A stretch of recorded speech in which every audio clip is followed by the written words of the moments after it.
Hello everyone. Welcome to For Nurses Preparation YouTube channel. I'm Neeraj Kumar Kathal. आज की ये class nursing jobs exams की preparation कर रहे सभी स्टूडेंट्स के लिए है। इस क्लास में लिए गए सभी nursing MCQs AIIMS NORCET, Rajasthan CHO, RML, PGI, ESIC, DSSB जैसे एग्जाम्स को टारगेट करते हुए तैयार की है। होपफुली ये क्लास आपको इन सभी रिक्रूटमेंट एग्जाम्स में हेल्प करेगी। For nurses preparation YouTube channel पर मंडे टू सैटरडे रात 8 बजे इसी तरह की क्लासेस रेगुलरली अपलोड की जाती हैं। नर्सिंग रिक्रूटमेंट से रिलेटेड इंफॉर्मेशन और इसी तरह की एमसीक्यू क्लासेस को रेगुलरली पाने के लिए आप for nurses preparation YouTube channel को सब्सक्राइब कर सकते हैं। क्लास को पूरा देखने के बाद यदि आपको क्लास अच्छी लगे तो प्लीज इसे लाइक कर दीजिएगा और इसे अपने दोस्तों के साथ शेयर करके उन्हें भी नर्सिंग ऑफिसर बनने में हेल्प जरूर करें। So friends, let's begin our today's MCQ class. Question is, red color urine is seen in which anti-tubercular drug? किस एंटी ट्यूबरक्यूलर ड्रग के कारण यूरिन रेड कलर का हो जाता है? Rifampicin, ethambutol, isoniazid, streptomycin.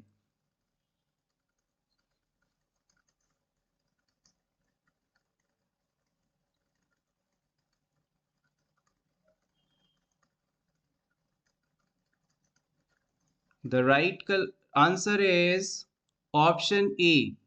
Rifampicin drug को लेने के बाद यूरिन रेड या ऑरेंज कलर का हो जाता है।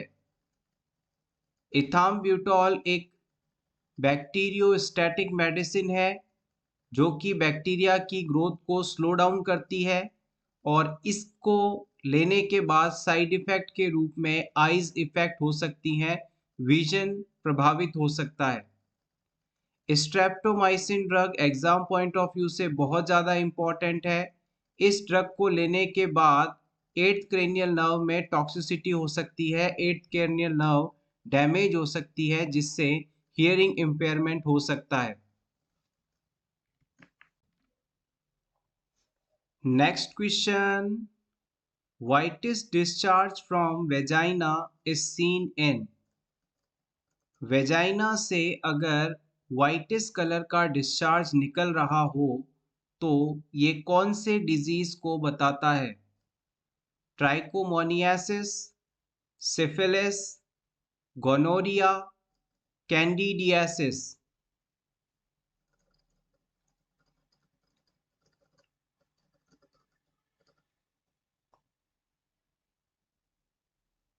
The right answer is option D, candidiasis.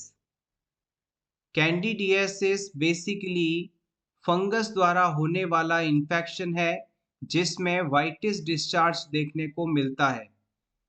ये डिजीज कैंडिडा ऑल्बिकन्स नामक कॉजेटिव ऑर्गेनिज्म द्वारा होता है। Next question, which among the following food items is restricted in renal failure? Renal failure के पेशेंट्स को इनमें से कौन सा फूड सब्सटेंस नहीं दिया जाता? Carbohydrate, fat, protein, vitamins.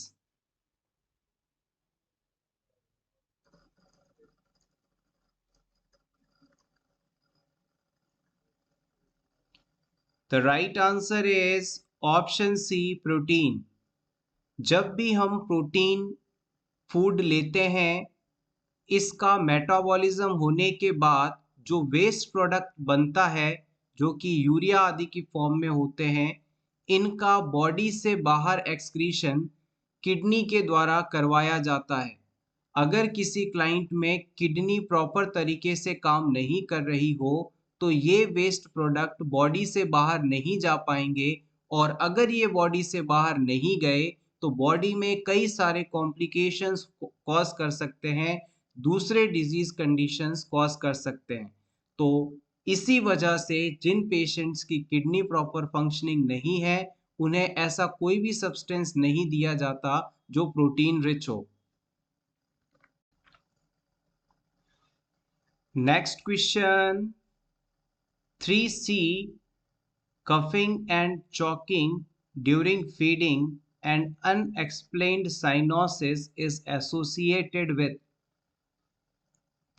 अगर किसी बच्चे को फीड करवाते समय अचानक उसमें कफिंग हो, चॉकिंग हो और साइनोसिस डेवलप होने लगे तो ये किस कंडीशन को बताते हैं? 3 C's, coughing, choking, cyanosis important है, प्रीवियस एग्जाम में पूछा गया है। Option A tracheoesophageal fistula, cleft lip, cleft palate, pyloric stenosis, GERD gastroesophageal reflux disease.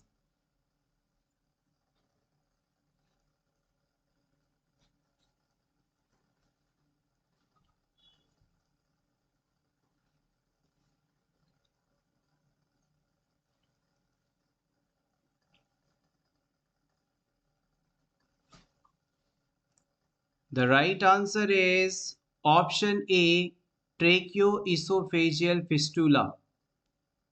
अगर किसी न्यूबॉर्न बेबी के ट्रेकिया और इसोफेगस के बीच एबनॉर्मल कनेक्शन बना हो तो ये कंडीशन ट्रेकियोइसोफेजियल फिस्टुला कहलाता है।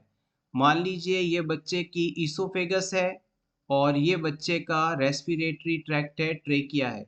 अगर इनके बीच में अगर कोई एबनॉर्मल कनेक्शन बन जाता है तो ये चीज़ ट्रेकियो इसोफेजियल फिस्टुला कहलाती है। फिस्टुला शब्द आपको जहां कहीं भी दिखे तो इसका मतलब होता है दो चीजों के बीच में एक एबनॉर्मल कनेक्शन का होना।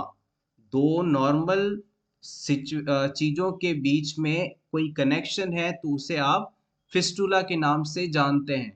और अगर ट्रेकिया और इसोफेगस के बीच में कोई एबनॉर्मल कनेक्शन है, ओपनिंग है, तो बच्चा जैसे ही कोई फूड पार्टिकल लेगा तो ये ईसोफेगस के थ्रू नीचे जाकर स्टमक में पहुंचने की बजाय ट्रेकिया से होता हुआ लंग्स की तरफ चला जाएगा, और जैसे ही ये फूड पार्टिकल लंग्स के अंदर जाएगा तो बच्चे को कफिंग होगी, चॉकिंग फील होगा और अचानक से बॉडी नीली होने लगेगी due to the lack of oxygen. ये कंडीशन ट्रेकियोइसोफेजियल फिस्टुला के होने को बताती है। क्लेफ्ट लिप और क्लेफ्ट पैलेट वह कंडीशन होती है जिसमें बच्चे के लिप और पैलेट वाला हिस्सा पूरी तरह से बन नहीं पाता या क्लोज नहीं हो पाता। पाइलोरिक स्टेनोसिस के अंदर जीआई ट्रैक्ट के अंदर प्रॉपर ओपनिंग नहीं होती, यहाँ पर कॉन्स्ट्रिक्टेड नैरो पासेजवे होता है जिसके कारण फोर्सफुल वॉमिटिंग देखने को मिलती है, प्रोजेक्टाइल वॉमिटिंग यहाँ से देखने को मिलती है। ये चीज़ आप नोट कर लीजिएगा, इसे प्रीवियस एग्जाम में बहुत बार पूछा गया है, वेरी इंपॉर्टेंट। प्रोजेक्टाइल वॉमिट है वो पाइलोरिक स्टेनोसिस कंडीशन में देखने को मिलती है। और ऑप्शन डी के अंदर जो गैस्ट्रोइसोफेजियल रिफ्लेक्स डिजीज कंडीशन बताई गई है, इसके अंदर जो फूड का रीगर्गिटेशन होता रहता है, यानी पर्सन ने खाना खाया, अब ये खाना स्टमक से वापस माउथ की तरफ मूवमेंट करता है, बैकवर्ड मूवमेंट करता है, ये कंडीशन गैस्ट्रोइसोफेजियल रिफ्लेक्स डिजीज कहलाती है। Next question, name the disease caused by the deficiency of hormone insulin. Insulin की कमी होने पर इनमें से कौन सी कंडीशन हो सकती है? Diabetes insipidus, Klinefelter syndrome, diabetes mellitus, down syndrome.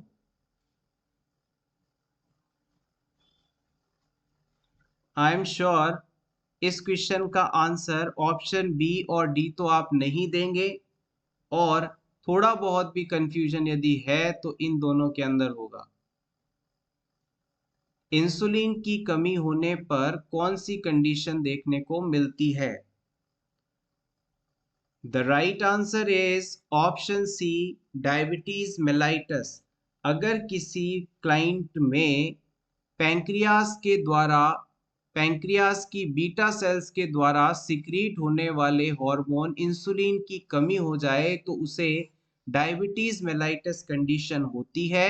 और डायबिटीज मेलाइटस कंडीशन में हाई ब्लड ग्लूकोज लेवल देखने को मिलता है, और इसके अंदर excessive thrust, excessive hunger, excessive urination जैसी कंडीशन देखने को मिलती है। इसे ट्रिपल पी साइन कहा जाता है: polyuria, polyphagia, polydipsia. Diabetes insipidus जो कंडीशन है वो एंटी डाययूरेटिक हार्मोन की कमी होने पर देखने को मिलती है। हमारी पिट्यूटरी, पोस्टीरियर पिट्यूटरी ग्लैंड के द्वारा जो एडीएच हार्मोन, वेसिप्रोसिन हार्मोन जो सिक्रीट होता है, अगर हमारे शरीर में इसका सिक्रीशन बंद हो जाए तो एक्सेसिव यूरिनेशन देखने को मिलेगा, और ये कंडीशन डायबिटीज इंसिपिडस के नाम से जानी जाती है।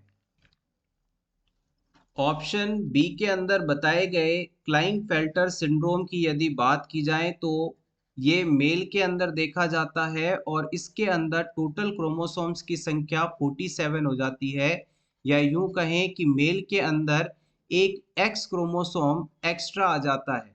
अगर मेल के अंदर क्रोमोसोम की संख्या 47 हो जाए तो ये कंडीशन क्लाइनफेल्टर सिंड्रोम के रूप में जानी जाती है। वहीं यदि ऑप्शन डी में बताए डाउन सिंड्रोम की यदि बात की जाए तो इसे हम ट्राइसोमी 21 के नाम से जानते हैं। यहाँ पर क्रोमोसोम नंबर 21 की एक एक्स्ट्रा कॉपी देखने को मिलती है। Next question, drug to be given during diarrhoea is. Diarrhoea के ट्रीटमेंट के लिए इनमें से कौन सी ड्रग दी जानी चाहिए? Cotrimoxazole, zinc, nalidixic acid, cefixime. Diarrhoea के ट्रीटमेंट में कौन सी मेडिसिन हेल्पफुल रहेगी?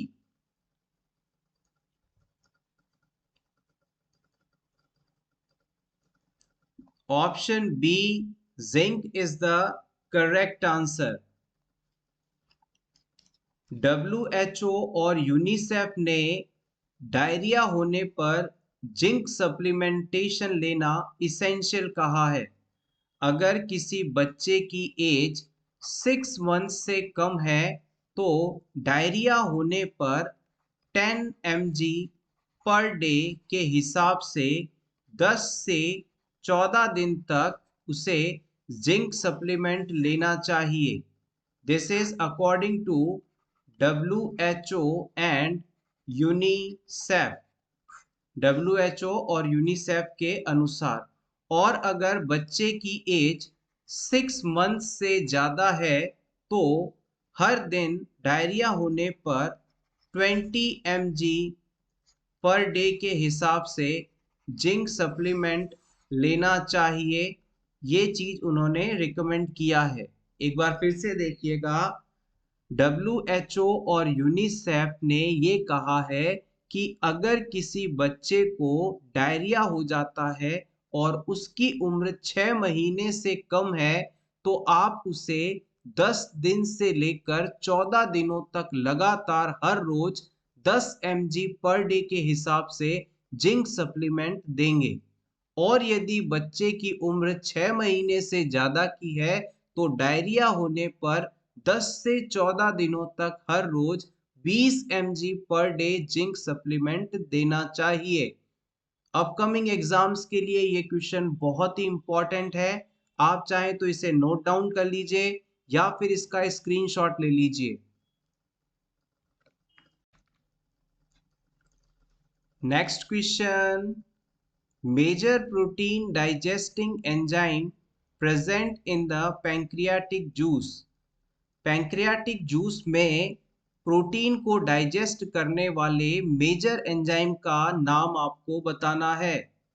Option A trypsin, option B aminopeptidase, option C pepsin, option D dipeptidase.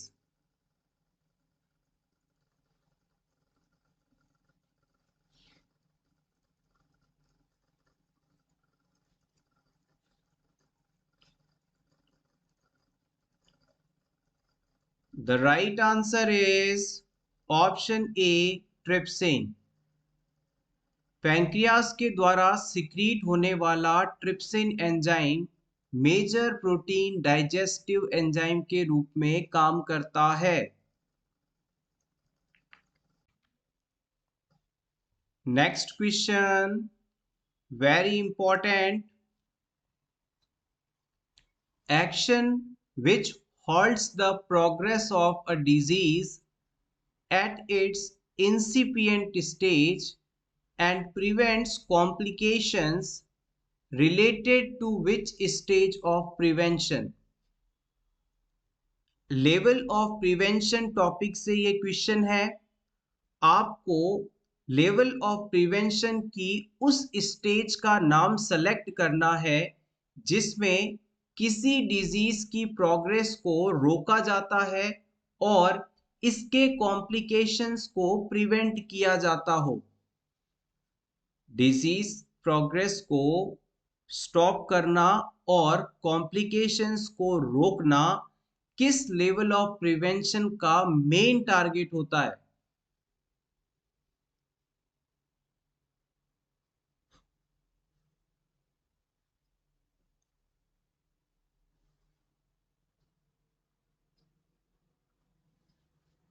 The right answer is option B. Secondary level of prevention में disease की progress को रोक कर कॉम्प्लिकेशन को रोका जाता है। Option B is correct here. आइए वन बाय वन सभी ऑप्शंस की बात कर लें। प्राइमरी प्रिवेंशन वह कंडीशन है जिसमें पेशेंट को डिजीज हुआ नहीं है, सिर्फ रिस्क फैक्टर मौजूद है और ये इस स्टेज के अंदर डिजीज को होने ही नहीं दिया जाता या डिजीज होने से पहले एक्शन जो लिए जाते हैं सभी प्राइमरी प्रिवेंशन में इंक्लूड करते हैं। आप इसमें लिख लीजिए action taken before disease. Primary level of prevention के अंदर डिजीज होने से पहले ही एक्शन लिए जाते हैं डिजीज को रोकने के लिए। सेकेंडरी लेवल ऑफ प्रिवेंशन के अंदर क्लाइंट को डिजीज हो चुका होता है और हमारा टारगेट होता है कि अर्ली स्टेज के अंदर ही क्लाइंट के डिजीज को आइडेंटिफाई कर लिया जाए, डायग्नोसिस कर लिया जाए और जल्दी से जल्दी क्लाइंट को ट्रीटमेंट देना भी शुरू कर दिया जाए। ये सेकेंडरी स्टेज का सेकेंडरी लेवल ऑफ प्रिवेंशन का टारगेट होता है। टर्शरी प्रिवेंशन की बात की जाए तो ये रिहैबिलिटेशन की स्टेज होती है।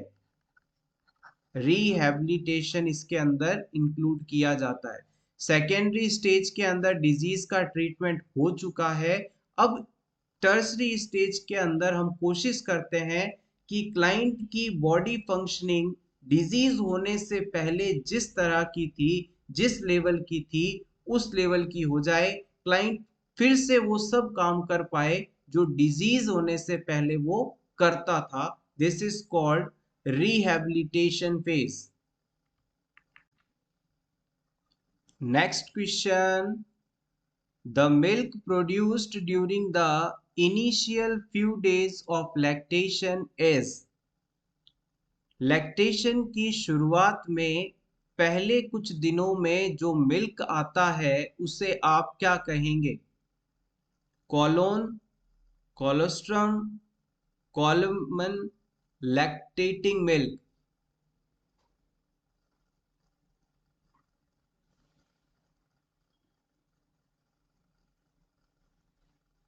The right answer is option B, colostrum.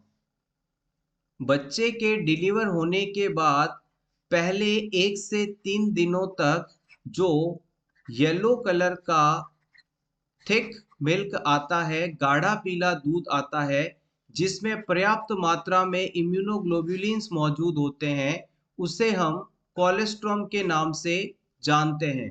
Option B is correct here.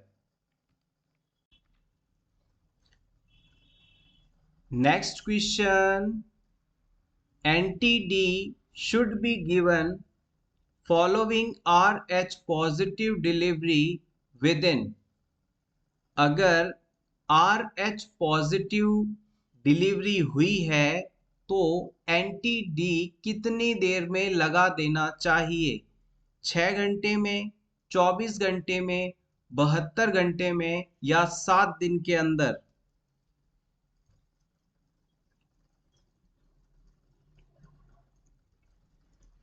Previous exam में इस क्वेश्चन को बहुत बार पूछा गया है। यस, एग्जैक्टली 72 आवर्स के अंदर। अगर मान लीजिए कोई प्रेग्नेंट वुमेन है, वो RH नेगेटिव है और उसके अंदर जो बेबी है वो RH पॉजिटिव है, तो इस बेबी में मदर के एंटीबॉडीज जाकर कहीं इसे डैमेज ना पहुंचा दें, इस चीज से प्रिवेंशन हेतु डिलीवरी के 72 आवर्स के अंदर एंटी-डी इंजेक्शंस लगाए जाते हैं। बेसिकली इसका पर्पस है नेक्स्ट बेबी को प्रिवेंशन देना। इसके अलावा आपसे एग्जामिनर इस एंटी-डी जो ड्रग है इसकी डोज पूछ सकता है। एंटी-डी को आप एंटी-डी गामा ग्लोब्यूलिन पूरा लिख सकते हैं। एंटी-डी गामा ग्लोब्यूलिन लिख सकते हैं और इसकी जो डोज होती है 300 माइक्रोग्राम, ये इसकी डोज होती है। और इसका जो रूट होता है इंट्रामस्कुलर, इसे इंट्रामस्कुलर लगा सकते हैं और 72 आवर्स के अंदर लगाना चाहिए डिलीवरी के बाद। ये चीजें यहाँ से इंपॉर्टेंट हैं। Anti-D gamma globulin RH positive delivery होने पर 300 माइक्रोग्राम इसकी डोज होती है और रूट होता है IM और 72 आवर्स के अंदर हमें इसे एडमिनिस्टर करना चाहिए। Next question, hospital acquired infection referred as an infection acquired after hours of admission। Hospital acquired infection hospital में एडमिशन के कितने घंटों बाद होने वाला इन्फेक्शन माना जाता है? 48 hours, 24 hours, after discharge, 72 hours.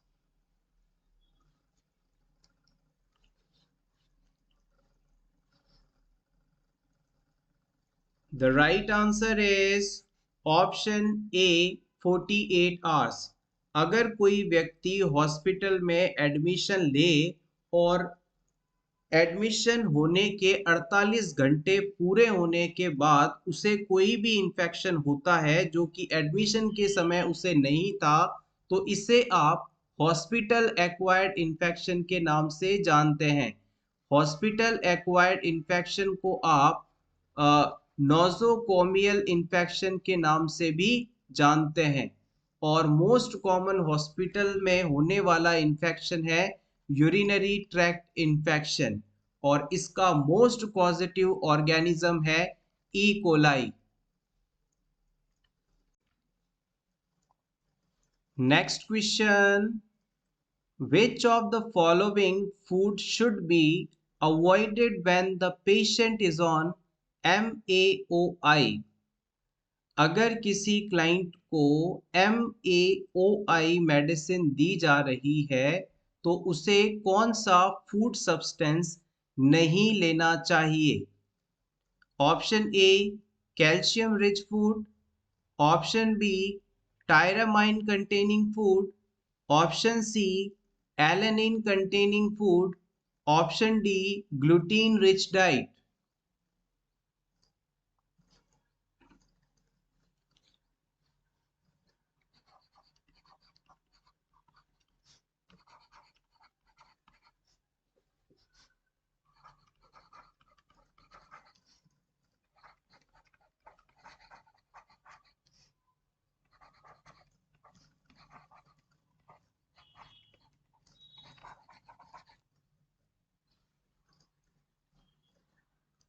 MAOI का फुल फॉर्म यहाँ पर मैंने मेंशन कर दिया है, मोनो एमाइन ऑक्सीडेज इनहिबिटर। इस क्वेश्चन का सही आंसर होगा option B tyramine containing food. देखिएगा, अगर कोई व्यक्ति mono amine oxidase inhibitor drug ले रहा है और उसने ऐसा कोई फूड खाया जिसमें काफी टायरामाइन मौजूद है, तो इस ड्रग और टायरामाइन फूड के कारण उसमें हाइपरटेंसिव इमरजेंसी कंडीशन आ जाएगी और अगर प्रॉपर समय पर ट्रीटमेंट नहीं मिला तो क्लाइंट की डेथ तक हो सकती है। इसी वजह से MAOI लेने वाले पेशेंट्स को टायरामाइन कंटेनिंग फूड नहीं लेने के लिए कहा जाता है। Next question, CHEB stands for, CHEB का फुल फॉर्म क्या होता है? Central health education bureau, central health environmental bureau, central health educational bureau, central health efficiency bureau.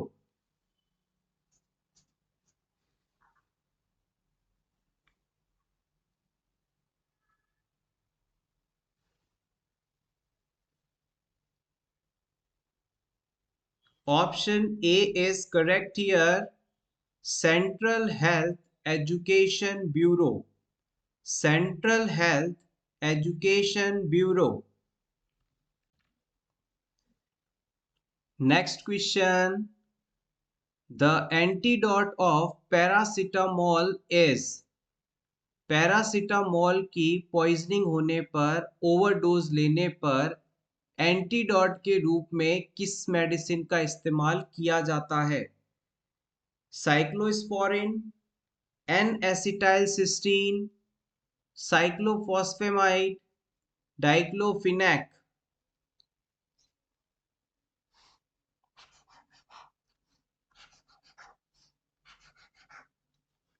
Very important question. Yes, आप बिल्कुल सही हैं। N acetyl cysteine. N-acetyl cysteine is an antidote for paracetamol overdose. Next, when the amount of amniotic fluid exceeds 2000 ml, condition is called.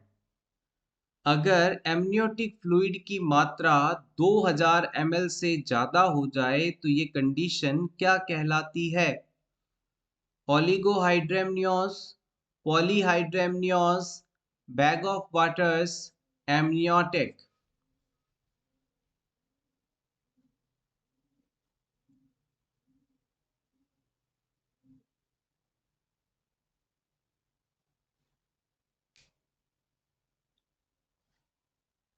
The right answer is option B, polyhydramnios. Amniotic fluid वह fluid है जो pregnancy के दौरान baby को चारों तरफ से घेर कर रखता है, प्रोटेक्शन प्रोवाइड करता है।